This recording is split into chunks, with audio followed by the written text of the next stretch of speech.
I now give the floor to the representative of the United States.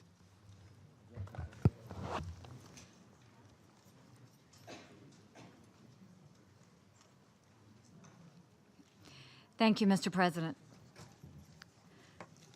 Chapter 7 of the UN Charter gives this council the responsibility to, quote, determine the existence of any threat to peace, breach of the peace, or act of aggression, and make recommendations to maintain or restore international peace and security. Among the greatest threats to peace and security is the use of chemical weapons. That's why for more than 2 decades, the international community has outlawed the production, stockpiling, and use of chemical weapons. And for almost half a decade, this council has worked tirelessly to put an end to the use of these weapons in Syria. But for the 10th time on Syria and the 4th time on chemical weapons, Russia has actively obstructed the international community's ability to identify the perpetrators of chemical weapons attacks. Russia has issued vetoes before to prevent council action and accountability in Syria. Russia has invented reasons not to support a mechanism it helped create because it did not like its scientific conclusions. Russia has acted to obstruct these investigations many times, but today, it strikes a deep blow. Russia has killed the Joint Investigative Mechanism, which has overwhelming support of this council. And by eliminating our ability to identify the attackers, Russia has undermined our ability to deter future attacks. Assad and ISIS will no longer be on notice for the use of chemical weapons by Russia's actions today.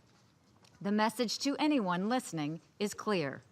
In effect, Russia accepts the use of chemical weapons in Syria. How then can we trust Russia's supposed support for peace in Syria? How can anyone take Russia's proposal of political talks in Sochi seriously? I've lost count of how many times I've stood in this chamber and implored Russia to do the right thing in Syria. But instead, Russia has played games. Russia wants a mechanism, but not an independent one. They want reporting, but not if it blames Syria. If you pay attention, you will notice that the Russians think the gym works great when it finds ISIS at fault for chemical weapons. But when it is one of their friends who is the perpetrator, the problem is suddenly the gym, not their friend who committed the crime. But Russia knows how bad this looks to defend a regime's use of chemical weapons. So they attempt to create a distraction. In this case, the distraction is the resolution that they offered. It would also allow Russia or any other member to micromanage the gym. It puts this council in the absurd position of putting the fox in charge of the henhouse, having countries like Russia and Syria dictate how, when, and where we investigate the use of chemical weapons. In recent weeks, the United States has worked with great effort to work with Russia in drafting this resolution. It's a shame that we found out today they had planned to veto it the entire time. We revised our resolution 3 times to incorporate the concerns of Russia and all council members. At the same time, Russia refused to hold a single consultation on its own draft, while we held many consultations. It is clear now that the only concern Russia had was that the gym even existed and that it was capable of finding the truth. Russia had hoped to bury the truth about chemical weapons in Syria, but they have failed. We know who is behind these attacks. The gym has provided that information time and time again. The United States will not give up on trying to achieve justice for the victims in Syria. Tragically, these attacks are ongoing. New cases are being alleged. Russia has destroyed our best tool for attributing these attacks, but it is not our only tool to end this barbaric practice.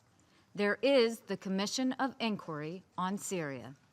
There is the International, Impartial, and Independent Mechanism for Syria, which is mandated to generate the evidence to bring fair and independent criminal proceedings against those who commit atrocities in Syria. And if and when it is necessary, there is the United States of America. Regardless of what its Russian protectors do here in the Security Council, the Assad regime should be on clear notice. The United States does not accept Syria's use of chemical weapons. As we did in April, we will do it again if we must. We will defend the international standard against chemical weapons use. It would be wise for the Assad regime to heed this warning. This council created the gym in a rare moment of unity.